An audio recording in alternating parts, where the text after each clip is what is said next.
Hello, Maverick traders, and welcome out to your daily currency recap. This is Sonkit here, and I'll be breaking down today's market price action and talk about our upcoming 24 hours. It's a February the 4th. It's a Tuesday. Let's get into it. So looking at our market recap, again, we'll be taking a look at broader market analysis, then take a look at currency baskets, take a look at news, and then we'll take a look at some possible setups ahead. Let's get into it. So jumping into our market analysis, let's just jump right into the headlines and the numbers. And you can see that today market price action, it was a bit of a relief rally across the board as we had the tariffs that were pushed yesterday against Canada and Mexico. So again, it just provided that relief rally. We had a massive sort of a panic or a gap over the weekend. Market opened up, a lot of movements, and then as we see, when those fears sort of fades away, we get that relief, and that's exactly what we got. We have that relief in the equity markets, and then we also had that relief in the U.S. dollar, and we also had the pullback in the yields as well. So you can see that it was just a bit of a pulling back off some of the movements that we saw going into those tariffs. So we'll talk about where we go from here, but let's just take a look at the numbers, and you can see that numbers today pretty risk on. You can see Canadian dollar again after the averting those tariffs. Again, we only got pushed by 30 days, so we still have that mess to deal with. But for the short term, we got a relief rally. You can see Canadian dollar doing better here. We got the Australian dollar, and we got the Kiwi here, and you can see that it was. A lot of movement was, if you look at dollar crosses here. So Aussie dollar, Kiwi dollar, dollar CAD, again, that's where the movements were. Now, individually, again, we're not really seeing big moves. I think most of that move was really concentrated in those USD currency pairs. So what we're getting is, the dollar pulls back, and we're seeing the things that did the worst against the dollar sort of rallying here a little bit. Now, looking at broader markets, you can see S&P up nicely, 0.63%. World stock is up as well. Cryptos, again, are down across the board. Gold is up, and so is the U.S. oil. So bigger moves there. And then if you just take a look at the crypto, again, not a whole lot. You can see it's just down across the board. So as we've seen that recovery, let's just take a look at our market outlook. And, this is where we are in the broader market. You can see that we are not really out of the woods yet. We still have this, massive range that we're dealing with. We still have some trade issues. We still have European Union, I think, is the next one where there's some tariffs supposed to go. Again, we still have things, but for now, the main focus was really that deadline with the U.S. and Mexico, and Canada and Mexico. So that got pushed, but everything else still sort of lurking in the back. So again, we still have a lot going on in the market. So we're not really breaking out yet. We are in this consolidation phase. So until we really break out, I think markets are likely to be a little volatile the way we've seen it. Again, maybe less volatile as we don't have anything imminent right now, but again, news is likely to drive the markets here. Now, if we take a look at the schedule for this week, you can see that we still have quite a bit to go through. Again, we only had the Jules job opening this morning. It was down, slightly down at 7.6 million. We have the Kiwi employment report tonight, so we'll take a look at it. They're looking for kind of a bad employment report. They're looking for a big uptick in their unemployment rate from 4.8 to 5.1, and the employment change is supposed to be a minus 0.2. So not really. Again, we'll see what where the Kiwi stands, but the expectation is for not so great job support. Then tomorrow we have the U.S. Jobs numbers, the ADP numbers. On Thursday we have the Bank of England, and then on Friday we have the U.S. and Canada jobs numbers. So you can see that we still have a lot to go through. And it kind of feels like we're done with the week, but it's only Tuesday. So we had the majority of that volatility out of the way, but we now have the news events, the volatility around the news events still kind of in play here. So there's still a lot to go through. Let's jump into our market analysis, take a look at velocity scores, and then we'll take a look at some possible setups. Do you want to be a professional trader? Maverick Currencies is the oldest US-based Forex and crypto prop trading company that will pay you for trading with our capital. Trade our capital and keep 70 to 80% of the profits. We are looking for traders just like you that are hardworking and motivated. Click the apply link on the top right of this video to see if you have what it takes. That link takes you to a 4-minute video that explains the trader position available, and you read a list of FAQs that answer pretty much all the basic questions you have at this point. After watching the video and reading the FAQs, if you're interested, fill out an application, then you'll watch the full-length recruiting video, and then schedule an interview with one of our traders. Are you our next trader? So jumping into the analysis here for just taking a look at where we are as far as the velocity goes. And I'm just going to switch this chart to a velocity chart here. So what we're going to do is just take a look at, okay, where we are as far as the velocity goes. And again, 4-hour chart, you can see that this was a massive pullback in this USD currency basket. So we're pretty much back to, kind of where we were just on, just last week. So you can see that, a big move has already happened. As you can see, if you look at the percentage change, from the top to bottom, I mean, this was a 2% range, which is, again, huge for, on a currency basket. So, that's sort of retracing back to sort of a better area. And now we just have to kind of see where we go from here. So I'm going to take a look at some of the other ones. I mean, let's take a look at different time frames. You can see that this was a one-sided move here as we sort of unwinded some of that worries and the gap that we had over the weekend. So at this point, we are right back into the support area. So, this is where at a support area, it can either consolidate or maybe it can have a bear rally. But going into it, you can see that not really seeing a whole lot of bounce here. So it is oversold. I mean, this is again, an hourly chart. You can see we're oversold here on a 4-hour chart. We're getting towards that oversold area. So again, I think there's that downside pressure there, but we might stabilize here a little bit and then kind of figure out where we're going to go. I would love to see sort of a bounce to kind of short into, if as it looks like some of the big moves are kind of already happened.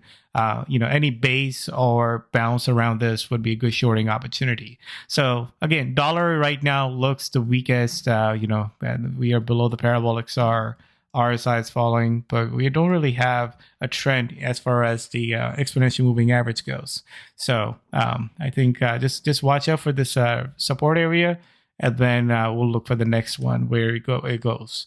And then we have the Japanese yen, which, I would say that yen has been a tough trade as well because it just doesn't really have a whole lot of continuity to it, and sometimes, it breaks out higher, then it reverses, then it just a lot of continuity. But as you take a look at the daily chart, you can see that this thing is still higher.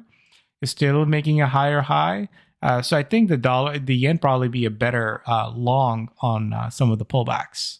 But again, I think this is one of those currencies right now that are, kind of moving back and forth. So it doesn't really have a lot of trend. So this is, again, a good currency to play on that relative strength of weakness on a day-to-day basis. And then we have the Swiss franc. So let's just take a look at the European currencies block. So you can see that a lot of that volatility was really in the dollar. And now if you get outside of that, it's not, we don't have anything else that's really breaking out higher or lower. This is Swiss franc. You can see that this is still range bound.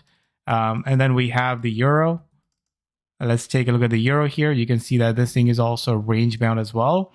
It doesn't look like a great long or a short, and the velocity is kind of, mixed over here. Then we get into the pound, which again has been holding a lot better. Let's go into a 4-hour chart. You can see that the pound is still holding better, but in the short term, you can see this is not really moving higher. I mean, I think this probably be a better trade off the Bank of England on Thursday. Till then, I think it's just not a great buy or short at this point. Let's go into the CAD, which you can see that had a nice sort of a relief rally here. We were kind of in this little downtrend. Here's the daily chart. You can see that we are kind of in the, more on the upper side of that trend, the range here. The question is, where do we go from here? I think, again, same thing. Look for pullbacks to buy into.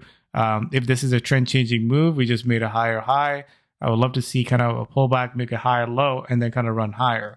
But I just want everyone to keep in mind is that, you're dealing with the range. And then you can see that within that range, there's still a room for this to rally higher. But in order for this to become a trending currency, we need to see that, big change on the daily chart, which I don't have right now. So Canadian dollar, I think it's out of the woods for now. But I think keep in mind that we still have that deadline in 30 days, so it get pushed a little bit later. So once the CAD stabilize, I think you'll probably stay range bound here. Now let's just take a look at the growth currencies, the Aussie. So we had some volatility last night in Aussie and Kiwi. Again, that's because the tariffs against the China went into effect overnight, and then the China retaliated and put the put that back on. So you can see that last night, this was we got a big move down here, and then it was just recovered higher. So again, this is running off of the broader market sentiment, which is a little bit better. So you can see that on daily chart, this thing is also range bound. I've talked about how the Aussie currency basket, if you just take a look at it, this is a range bound. We had a false breakout over here. So at this point, it looks like it wants to go higher.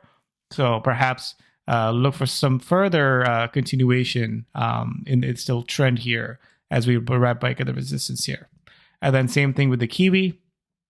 Kiwi right now, Kiwi looks a bit more weaker to me. You can see that it still hasn't really filled the gap yet. But again, the big question is, does this dollar stay weak? And if that does, that's going to help some of these growth currencies to kind of move higher. If the dollar sort of resurges a little bit, then we'll probably see these things sort of kind of stay where they are. So, so I think this is where you got to analyze things on an individual basis. The question is dollar. I think for the next 24 hours, the dollar likely to be, I would love to see sort of a base or a bounce to kind of short into. So I'm not really looking at the dollar per se, just at this point. As we have the Kiwi employment report, I think we're just going to take a look at the Kiwi here. We got the resistance here. We got a support here. If it does break out higher, I think we can just take a look at your Kiwi against other currencies. Let's take a look at Kiwi against the euro. You can see that one. And this is again a 4 hour. Let's take a look at 4 hour chart. You can see that we got a resistance in place here. It's probably heading lower. We can also take a look at Kiwi against the Swiss franc. This thing also had a massive gap lower. So you can see that, like, whenever you have these big moves, technically, you don't have a greatest looking chart or greatest looking setup. So the question really comes down to is, how do we see our next 24 hours? Does the story play out? Do we see a continuation of that pullback in the dollar? Do we see the equities moving higher? And again, this is where you keep a close eye on everything. And if you're seeing those things materializes, then I think it'd probably be a better call to stay long in this continuation pattern on some of these currencies that had a nice rally today. If that doesn't pan out, I think we'll probably have to sort of reevaluate or maybe stay on the sideline, because once that big move happened in the dollar, I don't want to get in a consolidation phase. We might want to get in, when it's supposed to, have another leg move. Dollar yen is another one that, I've been talking about. If you take a look at dollar yen, this is the daily chart. You can see that this thing is kind of moving lower. But look at the wicks here. Look at the candle. This is almost a 150 pip range that we're seeing in the dollar yen. So, so I think shorting the dollar yen is a bit of a difficult task here. But again, if it needs to kind of move lower, then it needs to break that support, which is around that 154 area. So again, daily chart is suggesting it, if it breaks that parabolic SAR. But just realize that this is one of those trades that are a little bit inconsistent, a little bit difficult to get. But you can see the trajectory that's moving lower. But that's really where we are. This is a 4 hour chart. You can see that we haven't really gone anywhere here.